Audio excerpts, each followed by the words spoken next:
This week, we're going to hear from Christy. And I love these weeks where Michelle joins me. Michelle is our expert coach. She's an incredible asset to the team at Lauren LaRusso Coaching, and she guides people every single day through their specific experiences with affairs. I love being in conversation with Michelle because these coaching videos really replicate the way that we both would conceptualize if we were working directly with you. It's just a really fun time for us to talk through the work that we do every day.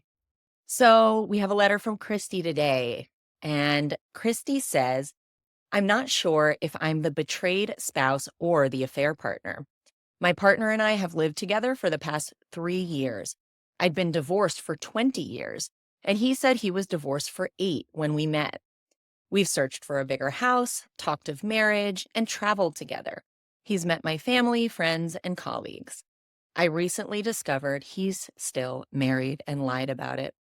I also discovered his former girlfriend, whom he said died, was still alive. They continued to talk and text, even though she lives out of state. I'm the betrayed partner after uncovering all the lies. Although he told me his ex-wife and family know all about me, I began to wonder why we've never met. Every time there was opportunity, some excuse prevented the meetings. I broke things off for loss of trust. He still lived with me, although we're in separate bedrooms. He promises to get divorced, but it will never happen, especially with a 30-year marriage. I won't entertain a romantic relationship if he's still married. He put all of us in an unfair position by living this double/triple life. The former girlfriend and I have talked and compared stories. She didn't know he's married. Where does his wife think he is? He's been with me most of the time over 3 years. Sincerely, Christy. That was my first question when I read this, and then I got down to Christy asking, where does his wife think he is? I said, no, I want to know. And you know what? That's where I want to start. You deserve answers. Where does his wife think he is? It's time for him to come clean. These are conversations that need to be had right now. I mean, obviously, you have every right to be completely done with him, but you also have every right to try to get some kind of version of the truth out of this person. Now, obviously, his word is worth very little at this point. He's proven himself to be pretty much a serial liar. So even if you have those come to Jesus conversations with him, you have no idea if he's really telling the truth. But, where does his wife think he is? Why did he say his ex-girlfriend died, but they're still in touch? What is really going on with this guy, right? So he's still in your house. Do not let him off the hook. Try to get answers. Try to get insight as to why he thought it was a good idea, right? Like, what's that first decision he made to lie? And then what's the next decision he made to lie? And I think when we're working with affairs, oftentimes it's that very first intersection where it's like a path diverged in the woods. It's like, I can go right or I can go left. And what made him go right when he should have gone left? And then there's so many paths from that where you just keep on splitting yourself and diverging from the truth. The question is not, he's never going to get divorced. It's hopeless. The question is he even capable of being in a relationship with anybody? And I would say not with his current state, not with the way that he's conducting himself at all. So for you, you are both betrayed. And yes, you're the affair partner, but not by any knowledge of your own. And so, for you, Christy, please show yourself compassion because you are the betrayed. If you enter knowingly into a situation, that's one thing. You're dealing with the choices that you made. You didn't get a choice in this situation. You thought you were building a life with somebody. So be compassionate with yourself. Nurture the trauma around this, around realizing that the person that you're with, you didn't really know. And frankly, is he able to even know himself? Is he able to be honest with himself? The question here for me is not, will he ever get divorced? He's a done deal. When someone shows this part to you, I want better for you, Christy. So, Michelle, what are you thinking? Well, where shall I begin? Okay. So I totally agree with you.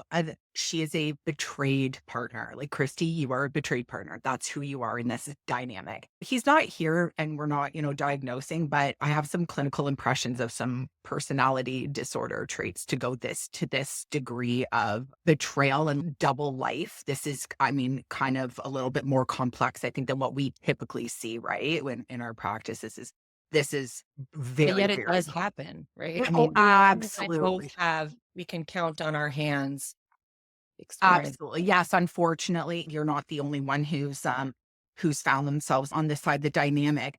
But two things stood out to me is Christy, as you said, "Well, I will never be in a relationship or entertain a romantic relationship with a married person." So in terms of boundaries and as you navigate and get some answers, I think right in your letter, you've declared a boundary within this is that you're not going to entertain a relationship with a married person. And so whatever answers you get that starts to parse out the story here, I think if that's your North Star in terms of what you want for your life, I think that depending on what the answers here, depending on the trajectory you go with that being the North Star, I think that says a lot. That is your boundary. And so sticking with that, no matter what answers you get, is super important. And the other thing is that there seems to be some acknowledgement where she talks about whether him leaving or he said he's getting divorced or what have you. And Christy says, but it will never happen with a 30-year marriage. There's two very concrete and definitive sentences in the letter that really speak to the reality that Christy, that that you're in. So get the answers that you can get with your North Star being you're not going to be in a relationship with somebody that's still married. I'm so glad you brought that up, Michelle. And this is why I love having these conversations together because you always extrapolate something additional. So thank you for bringing up the fact that oftentimes when we do explore the explanations, right? Remembering that explanations are different than excuses. Explanations are not excuse. Explanations are sometimes what we deserve as the result of someone else's choices that have hurt us so that we can gain insight. And at the same time, that's only worth so much because we're our own healers. Someone else's insight is not necessary to help us heal. And so the risk that you're pointing out, Michelle, is that in seeking maybe some insight, you don't want it to lead Christy astray from what she knows is absolutely unequivocally true for her, which is I don't want to be with somebody who's married, period. End of sentence, hard stuff. And you've been lying to me and you built a life with me under false pretense, right? So when someone builds a life with you under false pretense, that's that's a huge, huge, colossal betrayal because my guess is they have also intertwined their lives in so many ways, perhaps financially. Maybe they're on this mortgage together. That's why he's not gone at this point.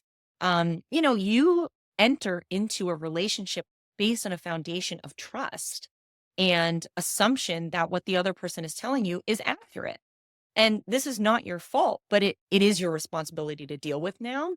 So you need to start taking steps to entangle your life from this guy and make him do the hard work of taking responsibility for his part, which is sounds like an enormous part of it.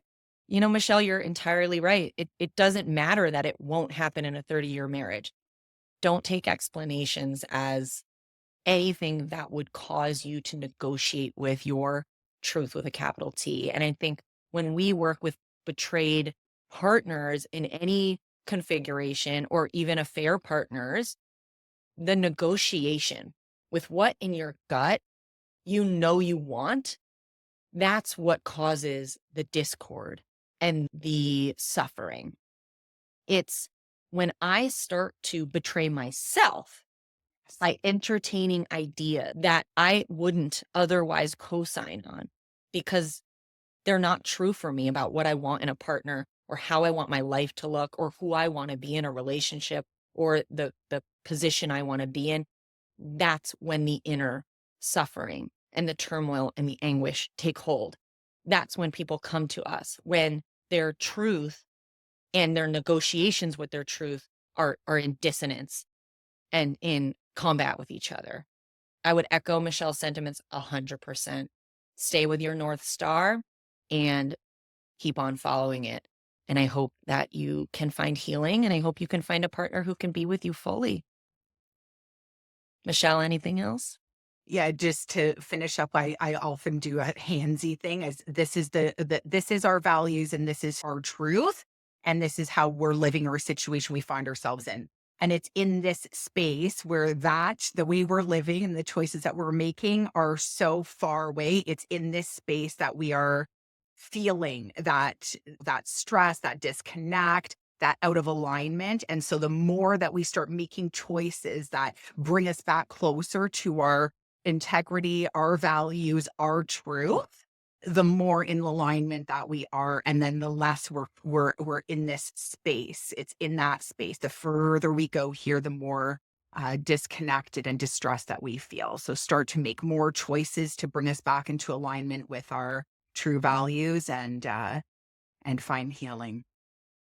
Absolutely. Christy, we hope this helps. Mhm.